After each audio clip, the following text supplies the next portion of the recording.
Welcome to the OK Let's Learn podcast. This is two podcasts in one where we dive into tons of interesting stories and books, and another where we dive into tons of interesting topics. My name is Kevin O'Keefe. So today, OK, let's learn and read together the book called The Skull. Yes, The Skull by Jon Klassen, Klassen.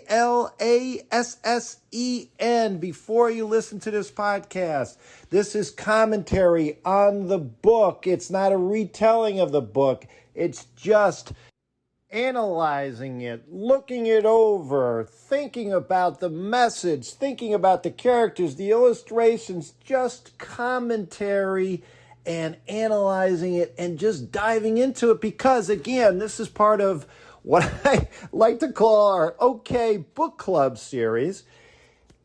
As you go forward in listening to my podcast, if you're a loyal listener, you will be getting lots of stories. So it's family friendly for kids and adults. But what I will not do, and I cannot do, is read to you this book. So I'll briefly talk about what happens. But in this particular book, like many episodes going forward, I'm just going to analyze the book. I'm going to offer commentary on a particular book. I've read hundreds of books over the last 15 years when I became a teacher. So there's two aspects to the stories that I tell in the books that I talk about on the podcast. One are stories and books that are in the public domain. That, generally speaking, with the laws in the United States, books or stories that are more than 95 years old, generally speaking. And obviously, like Greek myths, where I could literally read the story through a podcast. And I will have stories like that. I've had stories that I've had in episodes on the podcast. Others are obviously published pieces. In this case, The Skull. It's not in the public domain. You got to go out and buy it to read it, and that protects the rights, of course, of the publisher, the author, the illustrator, right? So, for today's episode, you can pause it right now. You can stop it, go out and buy the book. Trust me, you'll be glad you did. It's so unique, it's so different, and we'll dive into what is special about it. But again, it's called The Skull by Jon Klassen. So in terms of stories, some that are in the public domain, like old Greek mythology stories, I'll read verbatim on the podcast episodes, and others obviously are published pieces not in the public domain, and I'll just offer commentary. But here's the point. It's all about sharing books together and being able to come back to a place where you can get differences of opinions. Obviously, I'm going to be throwing out my opinions, and I'd love to hear from all of you vis-a-vis my YouTube channel in terms of comments, vis-a-vis our Facebook group in terms of comments. Bottom line, it's like having a little mini book club. That's the purpose of my stories and books. Now, to talk about the books, when I deliver the episodes and the podcast with books, it will come in two forms. Books that I've read before, so it'll just be one episode on all my commentary on a particular book. Again, you would have to go out and buy the book to be able to come back and kind of go through the episode, and we'll be doing lots of them going forward. And the others that I have done is books that we read together after a certain number of pages. Usually each book I'll have maybe 3 to 5 different episodes. As I read the book, you can come back for each episode and we can talk about ultimately our thoughts and feelings about what's happening. Again, not a retelling. You got to go out and buy the book. So I hope all that's clear. Got all that out of the way. But hey, listen, this book, The Skull, I mentioned about how it's different. It's different because it's like its own little genre. It's not a picture book. It's not a novel. It's like a combination. It's a hardcover book. I got it in Barnes & Noble. And here's the thing that's so satisfying about this. If you love stories, particularly, right, picture books and novels, You've got the best of both here. This is something you can put on your shelf. Hey, the picture books too often are associated, in my opinion, with the young kids, and they're flimsy, they're flexible, and they can just get destroyed. Well, this one you can put up on the shelf and go back and enjoy it. Why? Because it can be finished in 15 minutes. It's that quick, but the thoughts and the themes and the message that come out of the story can stay with you for years.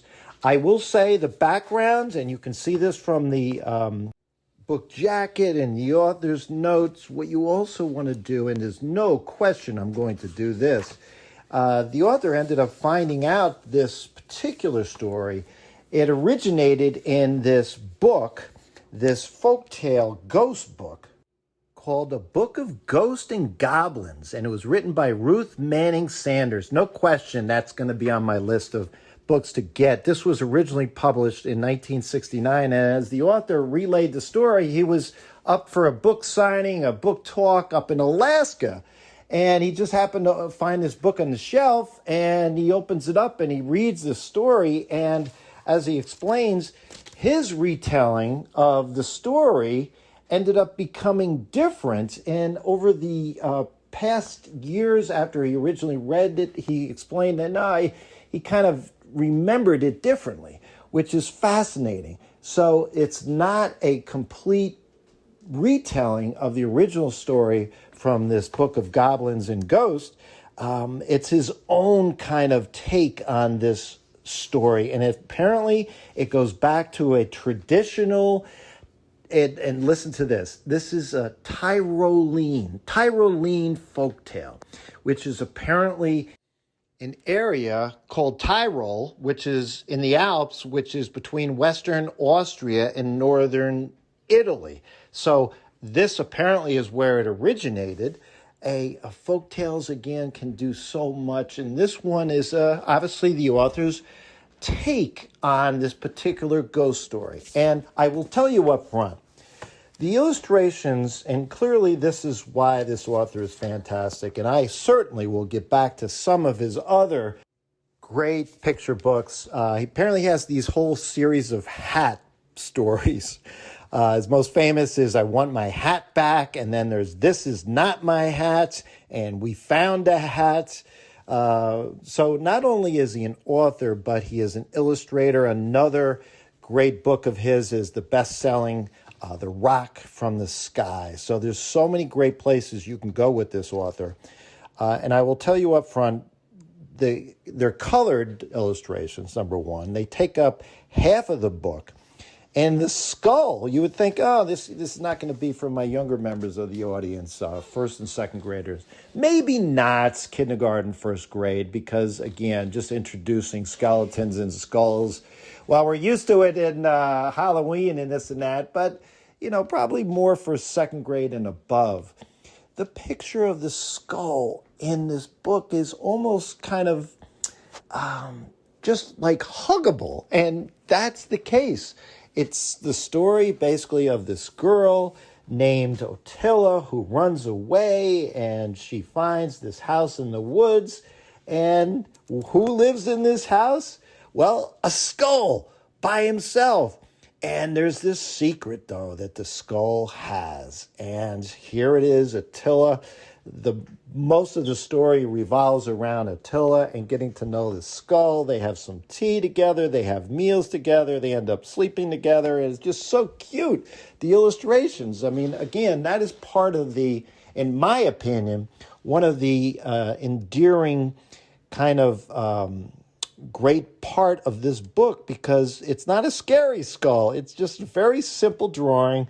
And it's like, yes, it is a friend, and this is what happens with these two. They end up becoming friends. Skull's like, hey, do you want to live here? And says, sure, I'd like to stay here. We don't get background on why the girl Ottila runs away. That it would be definitely good to investigate. Maybe it's coming from the earlier book in the original folktale, the Goblins and Ghost short story, but Here is ultimately what happens and where you want to go in terms of understanding what this book is about. There is a real ghost. The ghost in this house, as we come to learn, is the skeleton body that wants to take over, wants to grab the skull. And we don't know exactly what it's going to do. And this is part of why it's a kid's book, because it doesn't go into any gory details, right? It's the idea that it wants to capture it, wants to catch it, it wants to get it. That's what the skeleton ends up literally saying. I want that skull. And one of the best lines in the book is Attila looks at the skull, and this is after the skull is telling Attila that, it comes back. It comes back every night, and it wants to grab me. It wants to get me, but I never allow it, right? And he said, well, do you want it to catch you? That's what Attila asked the skull. No, whispered the skull, I don't. Will it come tonight? It comes every night.